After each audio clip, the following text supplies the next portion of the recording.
el nahualismo, escrito así, Nahualismo, nahualismo, o también nahualismo, o sea, con G, quitando esa H y poniendo una G, nahualismo, así se ha escrito, e incluso hay quienes en lugar de decir nahualismo o nahualismo dicen nahualería o nahualería. Desde luego no podemos decir que esto sea incorrecto o correcto porque no estamos hablando de palabras españolas, palabras europeas, sino de palabras y conceptos mexicanos, mexicas, aztecas y indígenas en general, no precisamente ni únicamente mexicanas o mexicas, aztecas. Pero bueno, el nahualismo, ¿qué cosa es el nahualismo? Es algo muy interesante, muy común, muy popular, pero a la vez muy desconocido, porque si dijéramos qué cosa es el nahualismo, a algunas personas les parecería que sería tan sencillo como creer que nos estamos refiriendo a brujos, a hechiceros que se convierten en animales. O sea, cualquiera que llegue a la provincia mexicana, digamos que sin ningún problema va a encontrar historias, cuentos, leyendas de nahualismo, de nahuales. ¿Qué cosas son los nahuales? Sí, desde luego, se supone que son brujos, son hechiceros que toman la forma de animales. Pero la cosa no es así nada más, no es tan sencilla ni tan simple.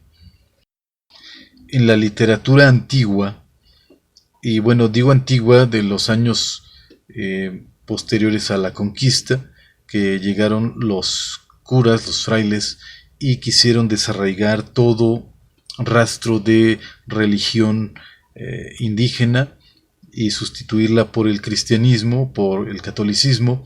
Entre las cosas que más les interesaban quitar, arrancar completamente de la mente de la gente, pues era esto, el nahualismo, porque si bien cualquier manifestación de religión indígena era mal visto, con más razón algo como esto, como el nahualismo, que se supone ser incluso diabólico. Ya ves que para los europeos pues todo era diabólico, todo lo que no fuera igual a lo que ellos pensaban era diabólico, y hay cosas que francamente podrían pasar por tales, aunque no se conociera el concepto diablo o demonio aquí en América ni aquí en México.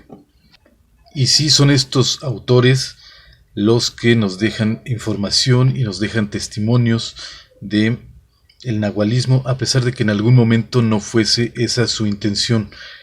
Cuando tomaban cualquier tema de la civilización de los antiguos mexicanos, implícitamente a veces venía esa información que ahora poseemos para ir armando el rompecabezas.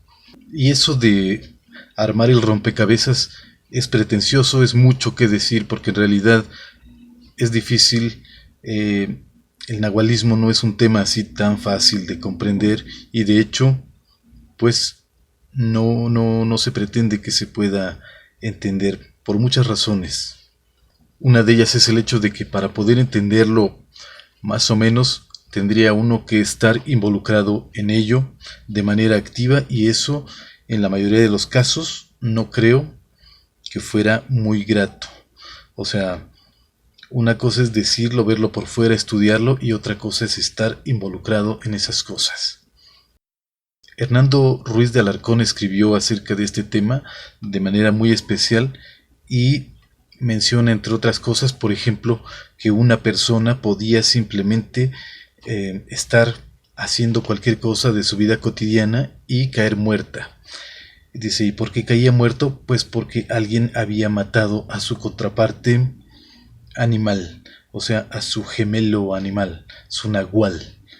Es que esa es una de las partes más conocidas del nahualismo, el hecho de que se supone que hay por ahí un alter ego, un gemelo animal que si es dañado por allá, por donde ande, y pues no sé, tal vez es muerto en ese momento, en ese daño que sufre, llega a morir, pues también la persona a quien corresponde también pasaría a perder la vida. Y ahí vendrían las preguntas, sobre todo para nosotros que tenemos ya una cultura muy distinta a la que tenían, o los pensamientos que tenían los aztecas en ese momento, a pesar de que nosotros mexicanos se supone que somos descendientes de los aztecas, pero en realidad nuestra mente ya está muy muy alejada de lo que en ese momento podrían ellos haber tenido como conceptos. Entonces, ¿cómo es eso de que tenías un gemelo? O que toda la gente tenía o tiene un gemelo animal. De entrada dices, ¿de dónde sale ese animal? O sea, puede ser cualquier animal que anda por ahí y te corresponde a ti. ¿Es tu gemelo? ¿O es como una proyección de tu ego, de tu ser, de tu persona, de tu yo? Es una proyección y por lo tanto, si sufre daño, pues lo sufres tú también. Es un poco difícil entender ese tipo de cosas porque de hecho un animal, hay pocos animales que viven el mismo tiempo que un ser humano, o sea, el mismo periodo de tiempo. Entonces, imagínate si tu alter ego es, o tu nahual es un perro, por ejemplo, ¿cuánto tiempo tendría que vivir ese perro? O sea, ese animal tiene existencia aparte de ti o solo se desprende o se proyecta cuando la persona, o sea, el nahual o la persona lo proyecta de alguna manera, está dormido o en una especie, no sé, de sueño o trance. Los animales que más comúnmente se asocian a este fenómeno, pues pueden ser los perros, los coyotes, los búhos, los guajolotes y algún otro, pero creo que esos serían tal vez los más comunes. Sin embargo, en escritos antiguos nos dicen que también podrían ser insectos incluso, o cualquier otro tipo de animal, pero no solo animales, sino también fenómenos atmosféricos o meteoros o cosas como lluvia, como granizo, como rayos, también podría ser maneras en que se manifestaran estos nahuales. Y sí, este fenómeno del nahualismo es más conocido por cosas como, digamos, menores, ¿no? En el sentido de que los hechiceros, los brujos, hay gente que quiere hacer algún mal al vecino o a X persona, pues un hechicero, un vil hechicero, perdón por esa expresión, pero sí alguien que busca o que tiene fines viles o bajos, se dice que es un nahual y toma forma de animal para hacer sus fechorías.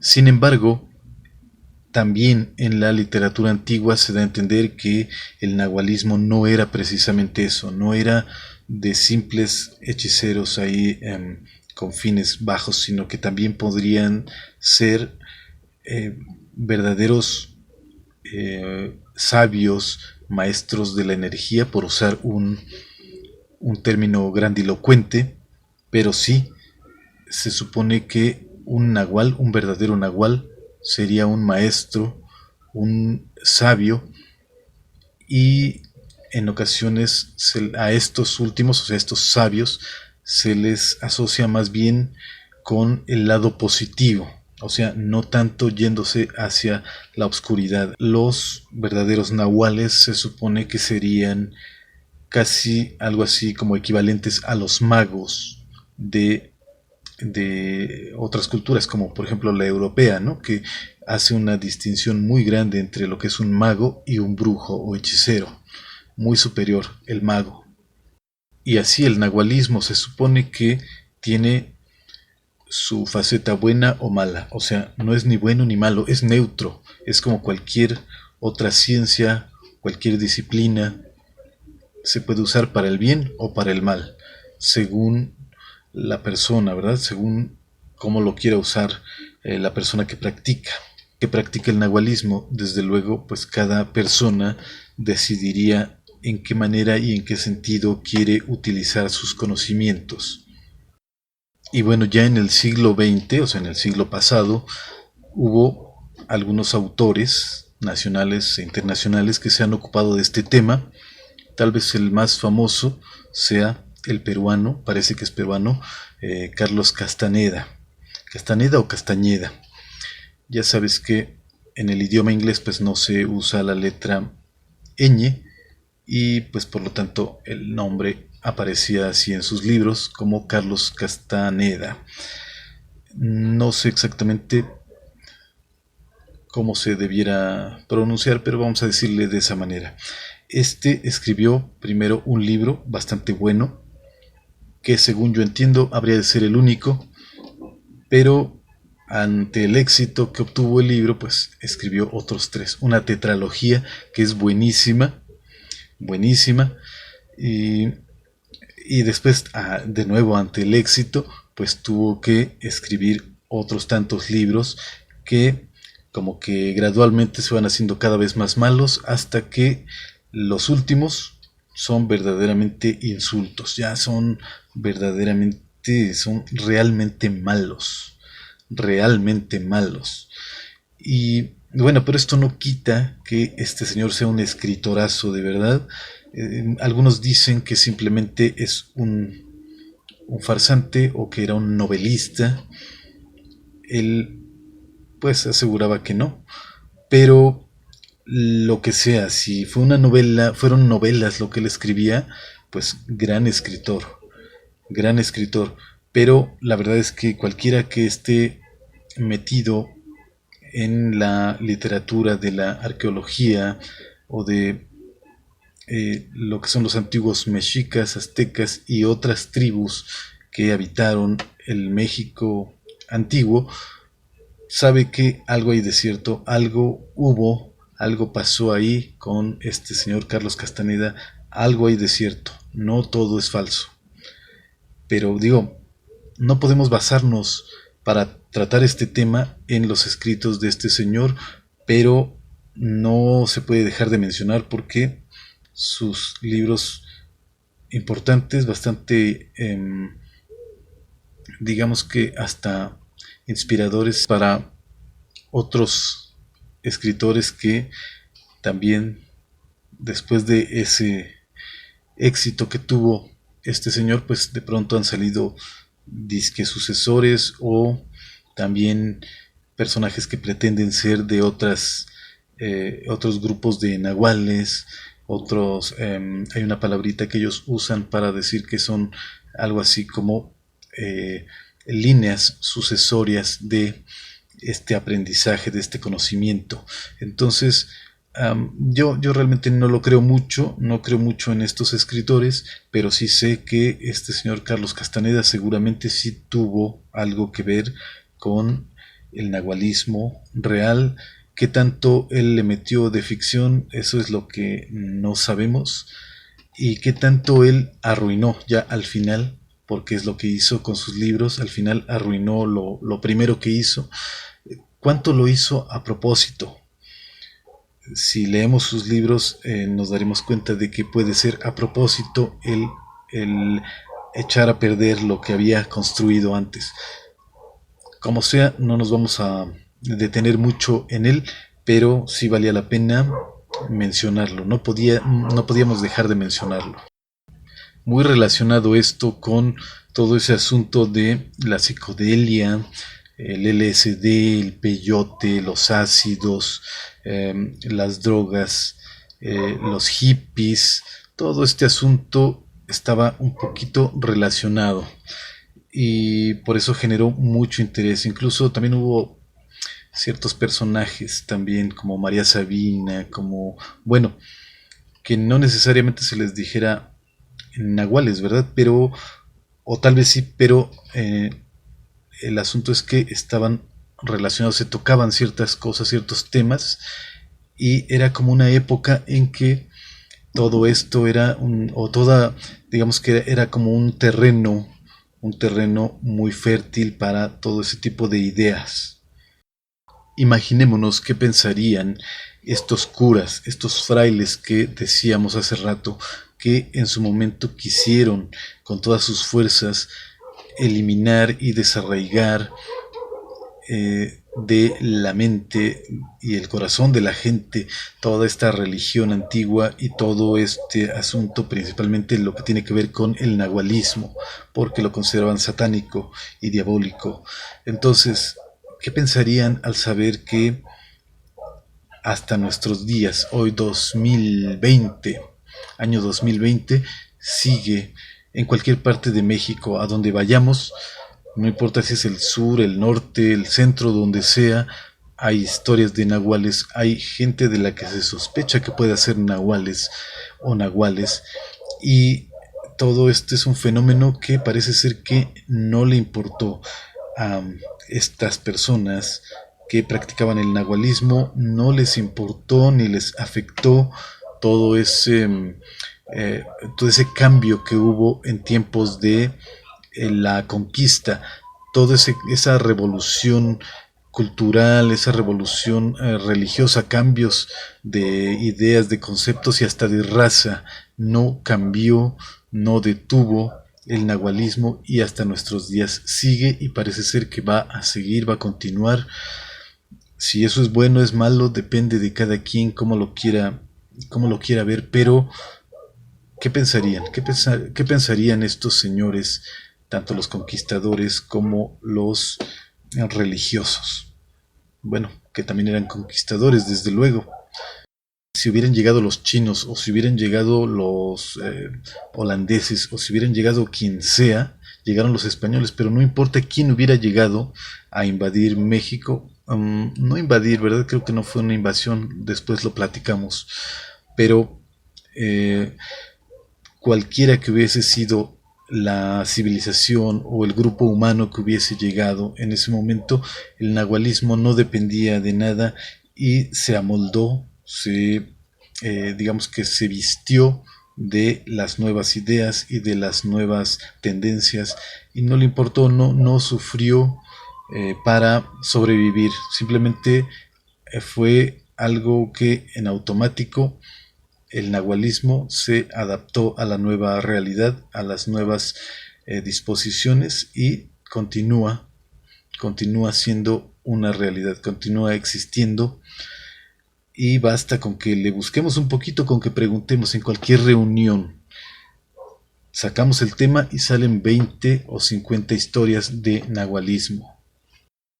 La palabra nahualismo puede estar relacionada con el número 4, que en náhuatl se dice nahue, nahualismo, y podría pues tener el significado de perfección, o sea, cuatro lados, o sea, se supone ser una figura perfecta, algo perfecto, y podría eso tener algo que ver con el nahualismo.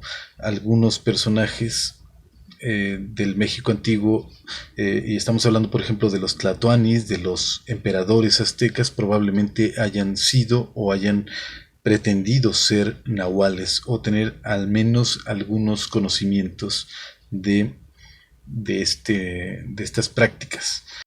Desde luego que es muy poco lo que nosotros podemos saber ya sobre lo que manejan realmente estas personas, los practicantes, y solo lo saben ellos porque son como hermandades, están organizados algo así como en hermandades, o al menos eso se supone o se cree, y pues obviamente para acceder a eso tendrías tú que involucrarte de manera activa, así que yo personalmente no te lo recomiendo, no recomiendo, hay gente que es muy curiosa, pero yo realmente no diría que está hecho ese tipo de cosas para cualquiera.